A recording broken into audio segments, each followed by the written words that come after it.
Halo sahabat Bakti, jumpa lagi dengan saya Alia di podcast Baswara Bakti Puswara. Di podcast Baswara edisi kali ini di kantor Bakti kita kedatangan tamu nih. Di sebelah saya ada Kak Nurul Inaya atau biasanya Iya, dipanggil Kak Naya Naya ya. betul Kak Kak Alia. Naya ini adalah program manager di Kala Teater. Iya, Bener ya Kak ya? betul. Terima kasih banyak ya Kak Naya sudah mau main ke kantor Bakti. Ya, terima kasih juga sudah diundang main ke sini, Iya. Kak. Senang sekali karena ini pertama kalinya nih kita akan bicara tentangnya berkaitan dengan dunia seni ya atau dunia teater. Tapi sebelumnya mungkin teman-teman pernah dengar Kala Teater gitu ya Kak. Tapi Kala Teater tuh apa sih biar kita lebih tahu sama-sama dan apa aja yang dilakukan di Kala Teater tuh Kak? Oke, jadi Kala Teater itu merupakan sebuah lembaga yang bergerak di kesenian, kebudayaan. Kami punya visi itu mengasah kepekaan manusia gitu melalui beragam seni pertunjukan, pelatihan, residensi, ada penelitian budaya juga. Kemudian kolaborasi lintas disiplin seni dan juga beragam program-program lainnya. Jadi kami banyak bergerak di tentu saja seni pertunjukan dan juga beberapa program-program kebudayaan. Kala Teater itu sudah berdiri sejak 2006 dan kebetulan ini Februari kemarin alhamdulillah kami bisa panjang umur sampai 20 tahun. Jadi Wah, 2 dekade Kala Teater. sudah Betul. lama juga ya ternyata Iya Kak. Kak Lia. Biasanya di Makassar Kak. Iya, base-nya di Makassar. Jadi tempat kami itu ada di BTP. Di sana ya ada di lantai 1 ada perpus mini. Jadi kalau teman-teman mau datang itu terbuka dari jam 10 sampai jam 5 sore. Nah, itu bisa datang untuk Terbuka mau untuk umum ya? terbuka untuk Perpusnya. umum ya. Jadi ya di lantai 2 ada ruang meeting, di lantai 3 kami ada rooftop biasa latihan di situ. Oke, Seperti latihan itu kali teater latihan berarti ya. teater. Pertunjukan mini untuk 30 penonton bisa. Oh, gitu. Jadi kadang performnya di kantornya Kala Teater gitu ya, Kak? Biasanya sangat tergantung dengan pertunjukan apa yang mau disajikan, ruangnya cocok atau Seberapa gimana. banyak sasaran Betul, penontonnya ya, betul begitu ya, kali. Kak. Oke, sip. Nah, kalau saya coba cepat main-main nih ke websitenya Kala Teater ya, Oke. kalateater.org gitu Iya ya. betul. Terus ada beberapa proyek nih yang menurut saya nih keren ya, kayak kota dalam teater gitu ya. Iya, Jadi iya, iya. mengangkat isu-isu urban Betul, betul. dalam bentuk perform teater gitu ya, Iya, Kak. dan juga seni performance. Nah, terus ada postpartum gitu ya tentang ya. bagaimana kegelisahan ibu-ibu yang baru melahirkan gitu Ya, ya. iya. Kemudian itu ditunjukkan dalam pertunjukan seni teater gitu. Ini sangat menarik Kak. Tapi saya penasaran kenapa teater yang dipilih? Kan ada banyak cara lah yang bisa kita lakukan untuk memperkenalkan berbagai isu yang menyuarakan kegelisahan gitu Betul, ya Kak. betul. Tapi kenapa teater yang dipilih? Ya, mungkin seperti ini ya kali ya. Yang pertama di Kala Teater itu kita semua memang seniman pertunjukan gitu. Jadi untuk menyuarakan isu-isu yang ada di sekitar kita itu tentu saja kita punya tanggung jawab masing-masing. Nah, sebagai seniman kami memilih teater sebagai sebuah medium gitu. Mau itu misalnya kampanye tentang kekerasan seksual, mau itu kampanye misalnya tadi disebut postpartum. Bahkan memang yang proyek jangka panjang kami Kota Dalam Teater itu untuk menyuarakan isu-isu kota itu saya bisa bilang karena teater itu mungkin ada perbedaan dengan beberapa kesenian lain karena aktornya atau senimannya itu berhadapan langsung. Jadi ada pertemuan gitu, ada pertemuan langsung antara penonton atau warga dalam hal ini dengan senimannya sehingga ada energi tersendiri gitu ketika menyampaikan isu-isu dan langsung bertemu dengan orang yang ingin kita tuju atau segmentasi yang ingin kita teater itu menjadi sebuah energi ada energi yang tersalurkan di situ dari aktornya langsung bertemu dengan penontonnya. Jadi mungkin itu salah satu mengapa kami menggunakan teater karena ada pertemuan di sana gitu. Jadi pertemuan inilah yang menurut kami sangat berharga itu yang bisa sangat memberikan pengalaman kepada warga dalam hal ini penonton untuk merasakan langsung isu-isu yang kami tampilkan melalui pertunjukan. Mungkin begitu sih Kak Alia. Ada kayak interaksi secara Betul, langsung antara kita dengan yang menonton dan kita bisa Menonton. langsung bisa menangkap reaksinya mereka Iya, gitu ya. betul. Luar biasa. Nah, Nah, tapi boleh cerita nggak Kak, bagaimana sih prosesnya nih dari mulai kita kayaknya mau isu ini atau mulai dari mencari isunya nih apa yang mau kita angkat gitu sampai akhirnya jadi tuh produksinya. Nah mungkin saya cerita dalam konteks Kota Dalam Teater dulu karena masing-masing pertunjukan biasanya berbeda-beda pendekatannya gitu. Kalau Kota Dalam Teater ini kebetulan adalah proyek jangka panjang kami, itu sudah kami gagas sejak tahun 2015. Jadi Kota Dalam Teater itu berbasis riset. Kami mencoba untuk merefleksikan isu-isu kota, juga di dalamnya kita mengkritisi apa yang terjadi di Kota Makassar dengan menjadikan warga sebagai subjek utama. Jadi untuk Kota Dalam Teater itu kami selalu mulai dari riset gitu. Karena ini adalah sebuah proyek atau pertunjukan yang berbasis riset, pendekatannya teater dokumenter, sutradaranya ada direktur artistik kami biasanya yang menyutradarai pertunjukannya itu ada Kak Sinta Febriani. Jadi kami itu selalu mulai dari riset Kak Alia. Jadi teman-teman yang tergabung yang akan menjadi aktor, teman-teman yang akan menjadi tim itu semua akan terjun langsung ke lapangan berbicara dengan warga. Ya seperti etnografi gitu, riset etnografi, wawancara, terus dari 2015 hingga 2025 tahun kemarin itu kami punya beragam pendekatan. Misalnya 2015 kami masih menggunakan kuesioner karena kadang masih banyak yang tidak mau pada saat itu ya, masih belum banyak yang mau direkam suaranya. Nah, lebih memilih menulis gitu. Akhirnya riset itu juga terus berkembang. Jadi pasti akan dimulai dari riset. Nah, dari riset itu kami menganalisis hasilnya gitu lewat laboratorium. Nah, ini tahap keduanya. Di laboratorium itu kita menganalisis bersama, mendeduktifkan wah ini nih tema yang paling banyak dibicarakan gitu. Setelah itu biasanya untuk mempertajam isunya kita merasa itu urgent untuk disoal. Makanya kita kemudian biasanya riset mendalam lagi hingga akhirnya ke tahapan produksi itu biasanya latihannya. Jadi kayak kalau dia teater ada proses latihan yang cukup panjang dulu untuk melihat mau presentasikan data-data yang keras ini yang kita dapatkan dari riset lebih halus gitu untuk bisa disampaikan melalui pertunjukan itu melalui latihan. Nah setelah itu baru kami pertunjukan. Nah khusus Kota Dalam Teater ini Kak, setelah pertunjukan biasanya kami selalu ada diskusi pasca pertunjukan. Jadi kita mengundang beragam narasumber dari beragam latar belakang yang terhubung dengan isu yang disoal pada tahun-tahun tertentu gitu. Gitu, berarti kita diskusikan lagi nih betul, isu tersebut. Iya. Oke. Nah kita sebagai bukan anak seni ya, yeah. Kita pikirnya kalau mau perform ya langsung latihan saja gitu. Yeah. Terus nanti perform ternyata prosesnya sangat panjang. Betul ya. kali. Mulai dari di riset dulu gitu ya, isu apa dan supaya juga membawakannya lebih aktual ya, sesuai betul. dengan kondisi yang ada gitu ya, tidak mengada-ngada atau orang begitu ya. Apalagi kalau dalam konteks Kota Dalam Teater ini karena kita menyoal isu kota dan melihat kota terus bertumbuh, tetapi yang selalu terlewat dari kita adalah kota itu sebenarnya yang paling utama adalah warganya gitu.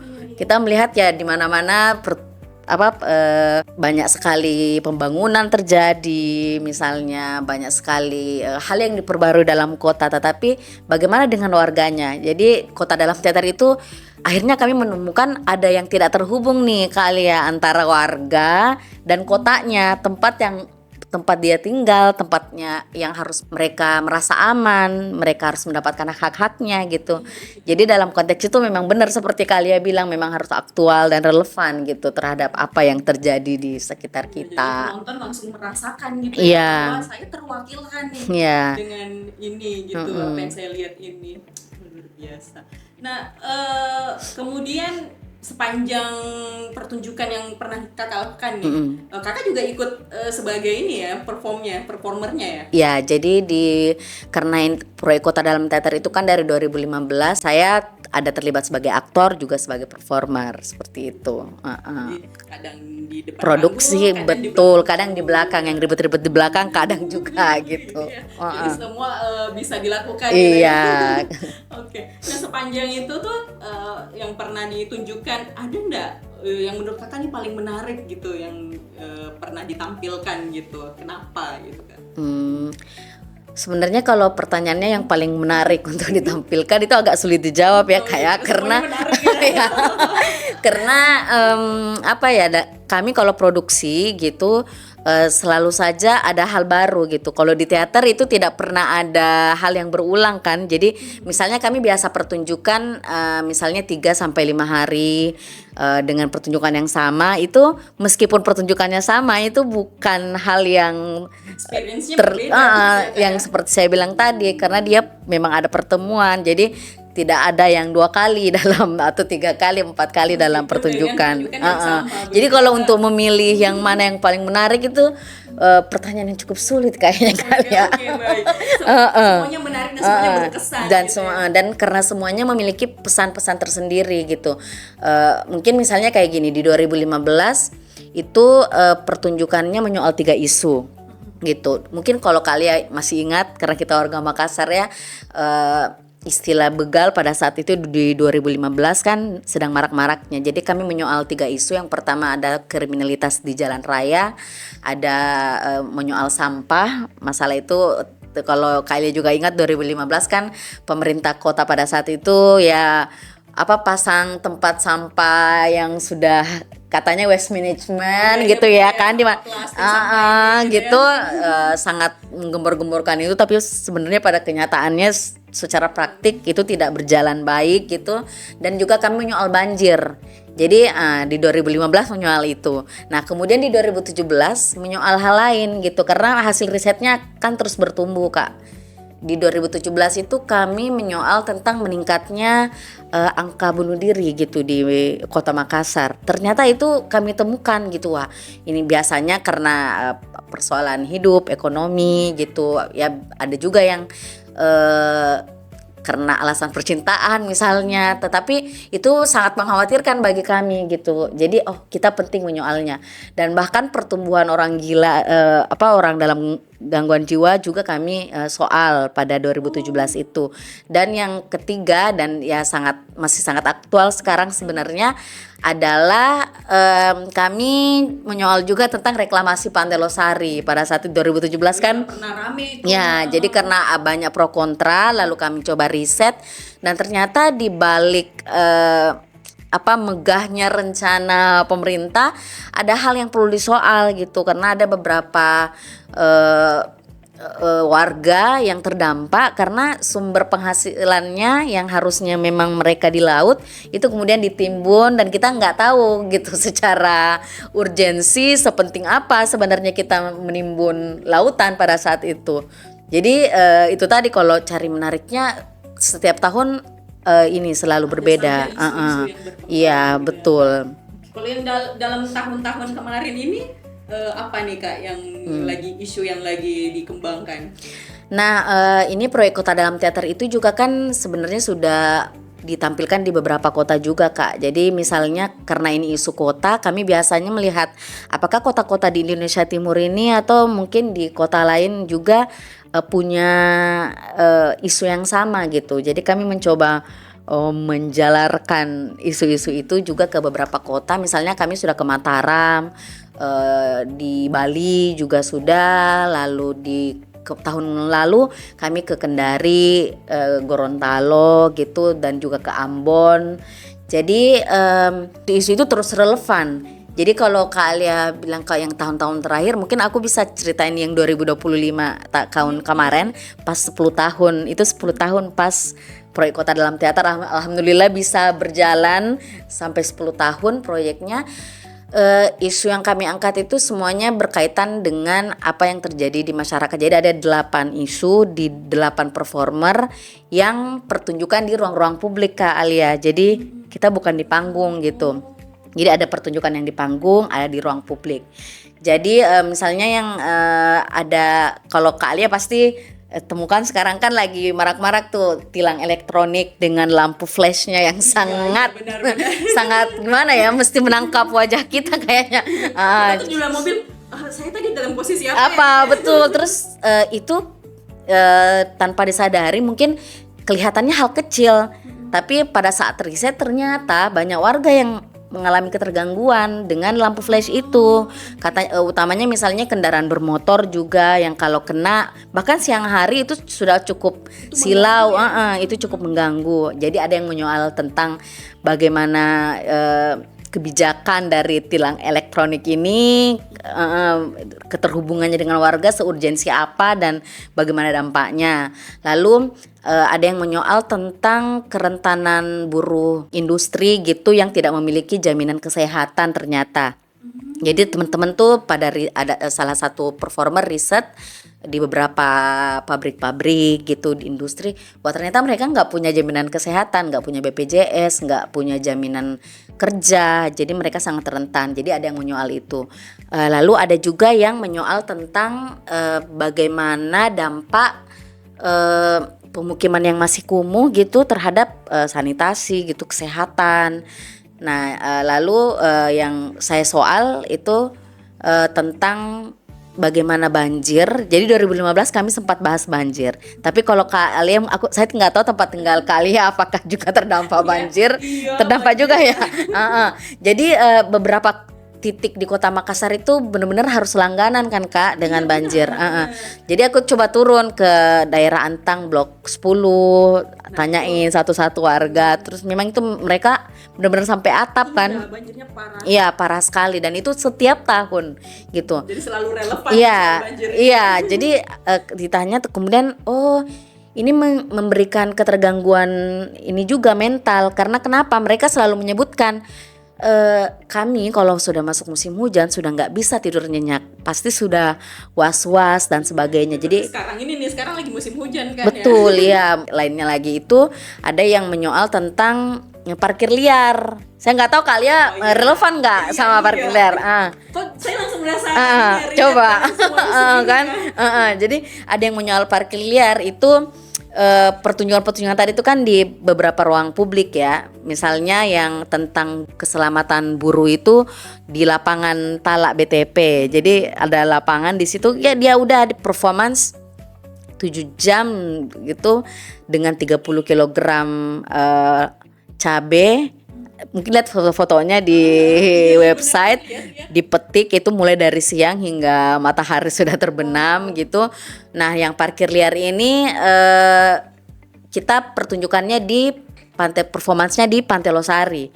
Jadi kami mulai pagi di Pantai Losari menyoal tentang parkir liar. Lalu isu berikutnya berarti ini udah yang ke-6 ya di tahun lalu ini.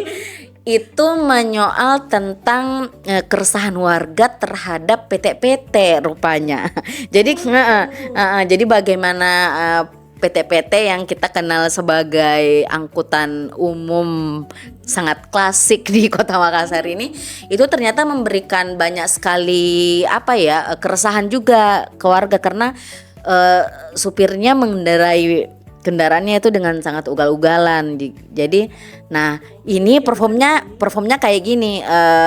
Senimannya Fitri Ali Imran itu dia dari sentral Kak, itu jalan kaki sambil meniup plastik, jalan kaki, lalu naik PT-PT, nanti turun di beberapa halte, naik jalan kaki lagi hingga BTP gitu. Okay. Di ruang publik. Perform itu kan selalu di panggung. Iya. Ini langsung di ruang publik. Karena kami ingin melihat bagaimana warga merefleksikan isu-isu yang kemudian kita soal. Isu terakhir itu menyoal tentang, tunggu ya saya ingat dulu.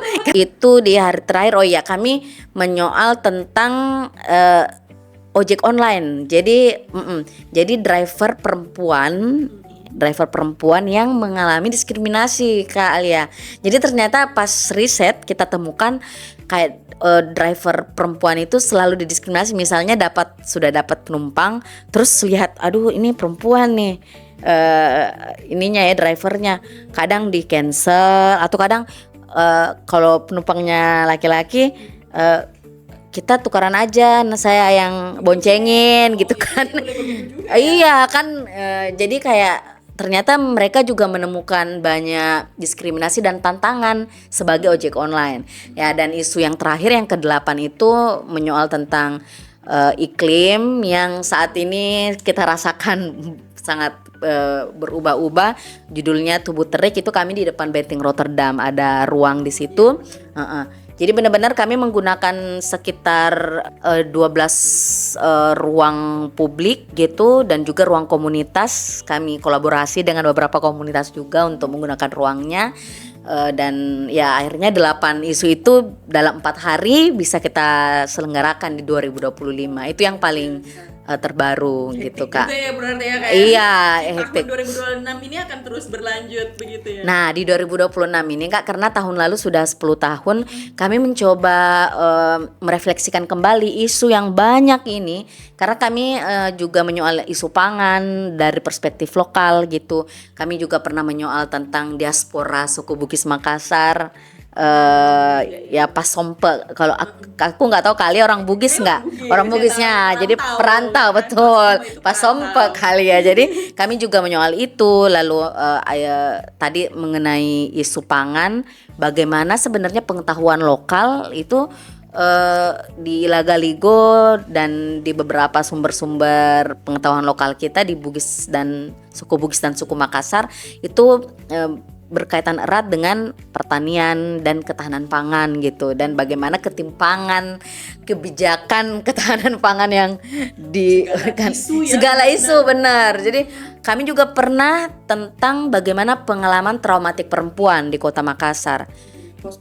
Ya bukan, ini beda lagi, dia suara-suara gelap dari ruang dapur judulnya. Itu pengalaman traumatik perempuan tinggal di Kota Makassar, bagaimana was-wasnya mereka kalau pulang malam, bagaimana dan banyak hal yang responden kita warga kota yang sebagai subjek utama proyek ini, pertunjukan ini kemudian ceritakan melalui riset dan kami presentasikan dalam pertunjukan. Semua isu, semua suara ini berusaha diakomodir begitu ya, ya. Jadi di tahun ini seperti pertanyaan Kak Alia tadi, kami berencana untuk juga dalam rangka 2 dekade Kala Teater, kami mau melihat dan merefleksikan kembali isu yang sejak 2015 ini, dan bagaimana dengan mungkin kami berlandaskan tema kebebasan artistik nih Kak Alia ya. Jadi kayak kebebasan artistik dan hak pemenuhan budaya seniman, bagaimana mengintervensi isu-isu kota di ruang publik yang pada dasarnya sebenarnya kali ya,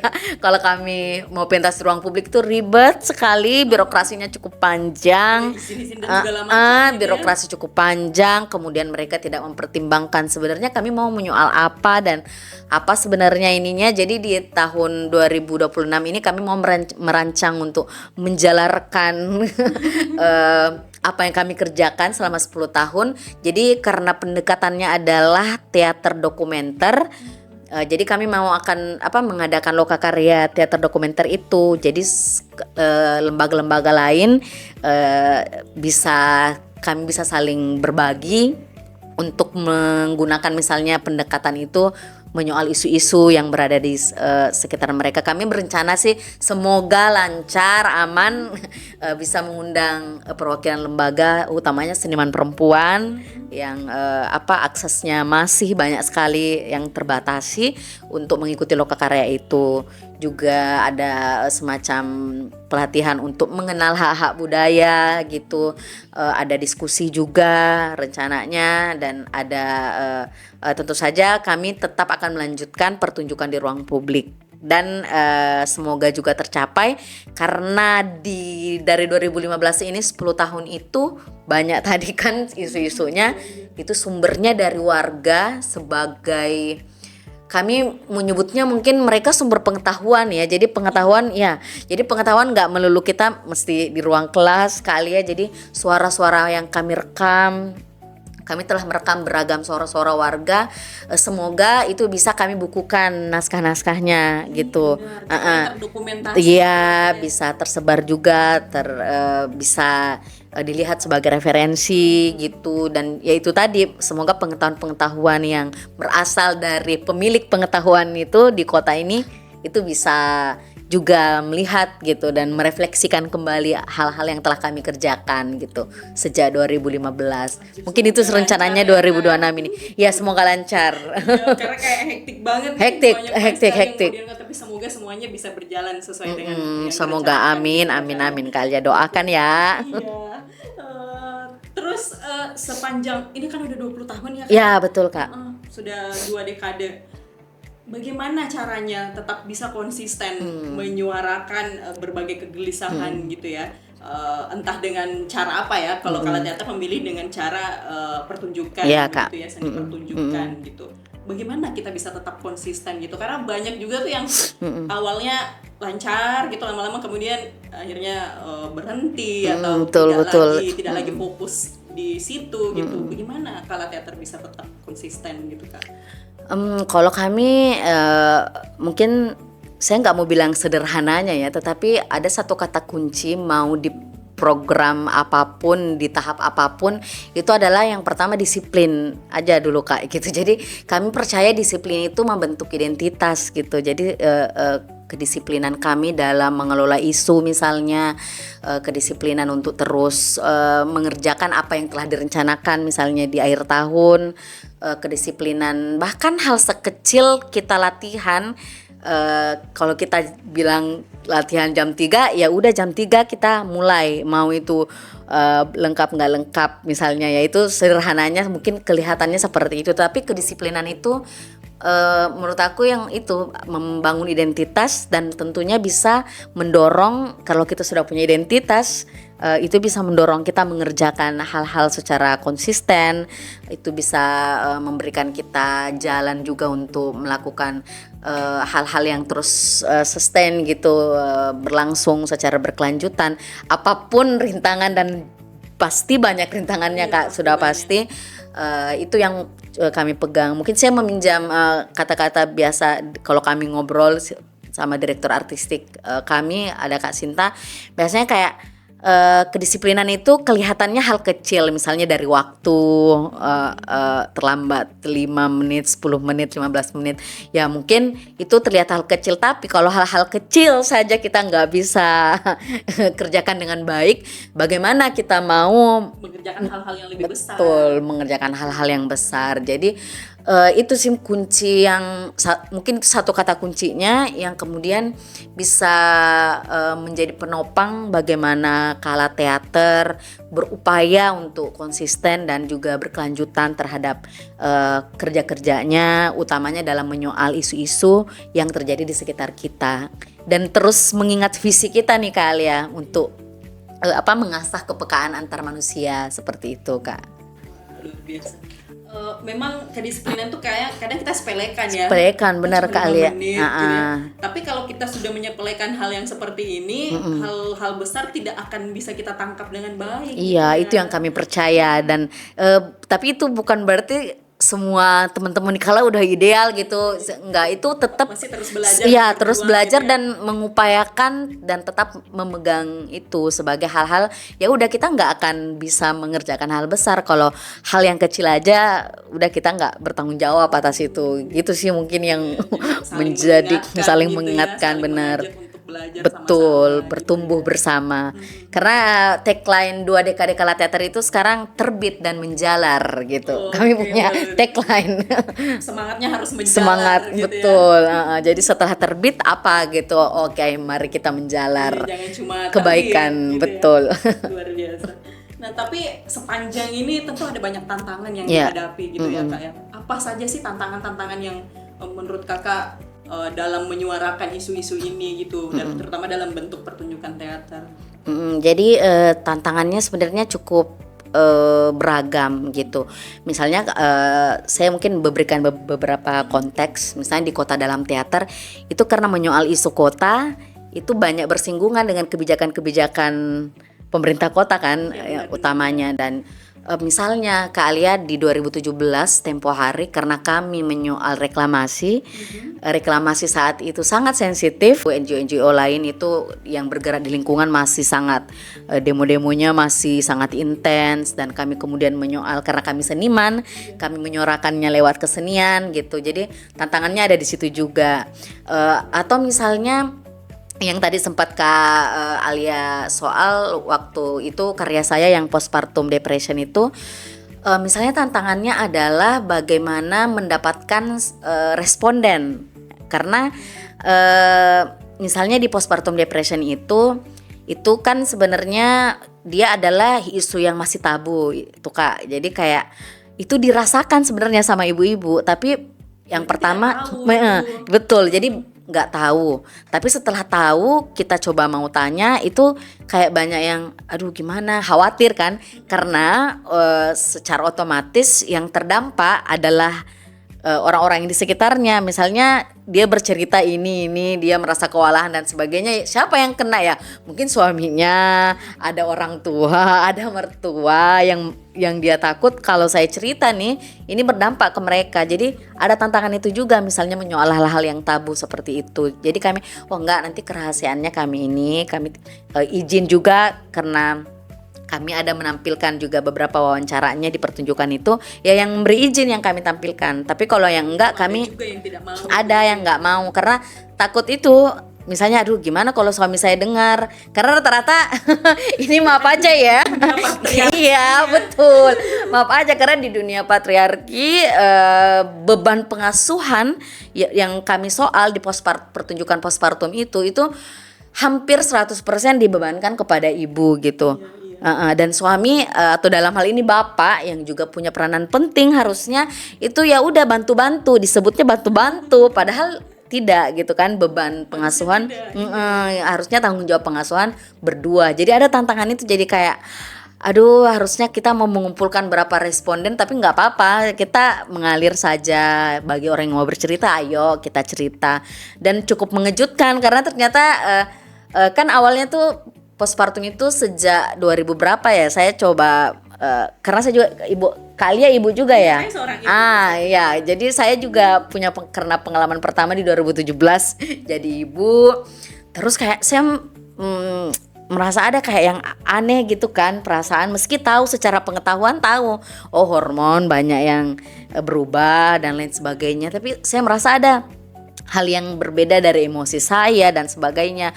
Kalau anak saya nangis misalnya saya ikutan nangis. Kalau ini begini ya rasanya. Nah makanya saya coba tanya ke teman-teman yang juga ibu-ibu, wah kok ini baru 10 orang waktu itu, wah kok ini kayaknya sama semua. Makanya sejak itu saya coba, saat sudah bisa aktif, anak sudah bisa ini, saya coba menggagas program pertunjukan itu. Jadi berangkat dari pengalaman personal Kak. Iya. Jadi sudah akhirnya dan melalui dukungan inspirasi juga, risetnya menggunakan, ada kami sebut itu digunakan secara internasional, ada Edinburgh Postnatal Depression Scale kalau nggak ya, itu untuk melihat gitu seberapa besar resiko postpartum depression kepada ibu. Pas kami minta responden mengisi, itu benar-benar tinggi sekali angkanya. Makanya sejak itu oke, ini urgen nih. Jadi tujuan pertunjukan itu belum besar banget tujuannya mau postpartum depression dihentikan, bukan, tetapi benar-benar kami mau mengabarkan dulu nih kepada orang-orang, ada loh gitu ibu bisa beresiko mengalami postpartum depression, depresi pasca melahirkan, yang mana itu sangat-sangat berdampak besar terhadap ibu itu secara mental dan bisa berdampak sangat buruk gitu ketika tidak diatasi dengan baik gitu. Jadi pertama kali yang ingin kita mau kampanye dulu nih, kayak ada postpartum depression. Jadi pertunjukannya memang menyoal itu.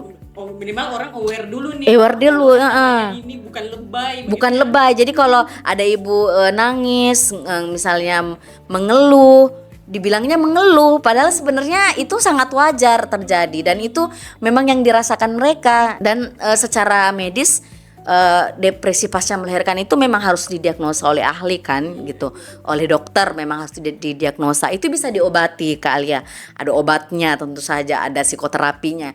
Tetapi sebenarnya payung yang mau kami bawa di postpartum itu adalah bagaimana itu tadi patriarki ini dalam kebudayaan kita disadari atau tidak disadari itu berkontribusi besar. Bukan cuma ibu-ibu tapi orang-orang Betul, di yang ada sekitarnya. sekitar ibu ini yang paling penting juga, bagaimana mereka peka dan aware gitu ya bahwa ini tuh tidak lebay, ini tuh benar terjadi dan saya harus berkontribusi nih untuk membantu gitu ya Kak. Iya, betul Kak Alia. Biasa, oke. Tadi Kakak sempat mention ini program inspirasi ya. Iya. Jadi Kak Naya ini juga adalah alumni program inspirasi Iya, bersama betul. Bakti dan Union Aid Iya. gitu ya. Itu tahun berapa tuh Kak? Itu sebenarnya 2020 harusnya berangkat karena Covid, akhirnya 2023 berangkat. Nah, Oke. di sana itu cukup banyak membantu di proyek postpartum itu Waktu juga. itu mewakili Kala Teater benar. Dan kita kan punya action project namanya, itu saya bersama Kala Teater yang mengerjakannya. Jadi di sana itu bertemu banyak sekali ahli gitu, banyak bertemu orang-orang yang bekerja di bidang itu yang memang mereka punya beragam pendekatan untuk mengatasinya. Jadi sangat banyak membantu.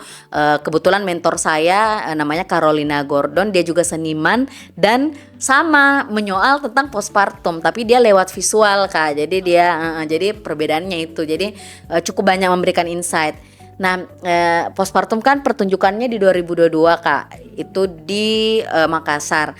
Nah, kemudian karena pertunjukan itu kami akhirnya di 2023 mendapat dukungan dari kementerian, dulu masih Kemendikbudristek, sekarang udah Kementerian Kebudayaan, itu untuk membawa pertunjukan itu ke 2 kabupaten yang tinggi angka pernikahan dini. Jadi sudah dibawa tuh ke Sopeng dan Takalar pada saat itu. Wilayah ini angka pernikahan Dininya tinggi dan juga sudah pernah dipentaskan di Jakarta, di Palu juga. Jadi kami alhamdulillah mengampanyekan postpartum itu juga di banyak tempat, sama seperti Kota Dalam Teater tadi. Kami banyak membawanya ke kota-kota yang relevan isu-isunya. Senang sekali sebenarnya karena melalui perjalanan kami itu kami mengenal beragam penonton dan memberikan banyak insight kembali kepada kami. Misalnya setelah itu kan biasa ada diskusi misalnya secara formal bahkan informal. Kami diskusi seperti ini ya, kita bisa punya bahan lagi untuk bisa dikembangkan. Sepanjang pengalaman menghadirkan pertunjukan gini di masyarakat ya, apa yang Kakak lihat berubah gitu di Makassar khususnya, mungkin di mana Kala Teater berada gitu. Adakah yang kemudian membawa perubahan gitu Kak? Entah itu dari kebijakan atau dari kebiasaan masyarakat gitu terusnya. Nah, yang pertama aku mau merespon masalah kebijakan dulu. Kalau berbicara kebijakan itu kan pasti sangat erat dengan pemerintah. Sepanjang kami mengerjakan Kota Dalam Teater, kami terus mengupayakan untuk mengundang atau minimal mereka harus ada nih. Karena ini suara warga kamu ini ya kan. Ini suara warga. Kami mengupayakan mereka hadir gitu. Tetapi saya mungkin bisa bilang sayang sekali ya, ada semacam pemerintah nggak bisa hadir karena ini dan itu gitu ya. Tapi berlanjutnya tahun kami mulai kayak ayo kita apalagi pada saat pertunjukannya di ruang publik itu, ayo kita dengarkan suara warga ini melalui pertunjukan. Ini datanya ada gitu, orang-orangnya ada nyata yang berbicara, bersuara, itu kami sampaikan melalui pertunjukan. Nah, kalau berbicara perubahan itu kasarnya mungkin tidak banyak yang bisa ditakar secara kuantitas gitu kayak utamanya, apalagi kalau di pertunjukan. Jadi kalau dari kami karena kami seniman gitu, tanggung jawab untuk melaksanakan atau menyuarakan suara warga itu kami sudah lakukan melalui pertunjukan. Nah, setelah itu tadi pertemuan seniman dan penontonnya minimal nggak usah ribuan gitu yang mendengar, 5 aja yang merasa relevan dan merasa mesti membawa perubahan, itu yang kami takar sebagai sebuah perubahan yang bisa kami lakukan gitu. Jadi agen-agen kami adalah penonton-penonton yang hadir untuk mendengar itu, dan tentu saja kami selalu mau melibatkan orang-orang yang memiliki wewenang dalam kebijakan. Dan ya semoga yang itu tadi di 2026 ini itu yang kami mau godok. Jadi bagaimana kebebasan artistik, hak pemenuhan budaya itu menjadi tanggung jawab bukan hanya senimannya tetapi pemerintah, dan pemerintah harus memahami bahwa aktor utama dalam pembangunan kota itu adalah warganya. Jadi apapun yang harus dilakukan pemerintah, sebenarnya kontribusi warga juga kesenian itu sangat bisa dipakai gitu untuk merencanakan pembangunan di Kota Makassar. Jadi kurang lebih seperti itu yang bisa kami lihat kalau mau berbicara tentang perubahan. Seperti itu kali ya. Kita juga perlu lihat bahwa ini referensi loh. Kita ada loh yang mau menampilkan pertunjukan ini dan itu bisa jadi referensi kamu untuk kebijakan yang lebih sesuai gitu, betul. Yang terhubung dengan warganya. Jadi tidak membangun ya, kota bukan tentang bangunan, tapi kota juga adalah warganya gitu. Orang-orang yang saling mobile dan berinteraksi di Kota Makassar ini kali ya. Bukan bangunan saja, betul, tapi orang-orangnya juga. Sip, luar biasa sekali. Kita nggak terasa sudah berbincang hampir 1 jam. Oh gitu ya Kak. Senang sekali mendengarkan cerita-cerita bersama dengan Kala Teater. Ya kali ya. Semoga lancar ya Kak ya, semuanya geliatnya dengan Kala Teater. Terima kasih. 2026 ini banyak sekali goalsnya. Iya, semoga tercapai semua output yang diharapkan ya Kak ya. Iya, dan dalam waktu dekat mungkin Kak Alia nanti juga sempetin nanti di sepanjang April dan Mei salah satu seniman di Kala Teater, dia seniman fotografi, jadi dia seniman foto, itu menggagas program namanya Trauma Kota. Itu membahas geng motor Kak. Jadi kita akan performance di 5 kecamatan. Itu ada Kecamatan Ujung Pandang, Mariso, Mamajang gitu. Dan nanti pertunjukan itu di ruang publik. Jadi siapa tahu kalau kali ada waktu datang ya. Akan ada diskusinya juga bareng pemerintah, semoga kita bersama. Nah, ini kami sedang tahapnya riset. Jadi kalian kalau mau menyuarakan ketergangguannya terhadap geng motor, traumanya, boleh sekali ya Kak Lia ya. Dengan senang hati.